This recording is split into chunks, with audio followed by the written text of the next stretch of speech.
naman. Good afternoon mga ka-automatic transmission.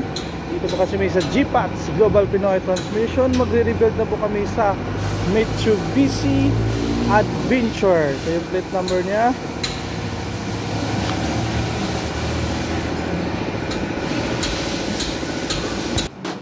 Ito po ang mga pisa na gamitin doon sa Adventure Mitsubishi. Ito yung mga plates. Ito yung lining. Ito yung mga gaskets saka o-ring. Ito lahat. Full seal. Andyan na po lahat.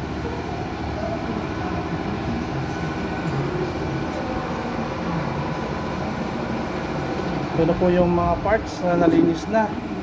Ready for ano na siya, rebuild sa aming specialist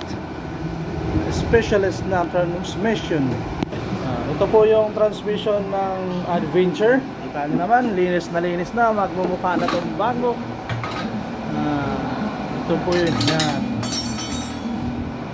Ngayon, uumpisahan na po ito ngayon sa pag-rebuild.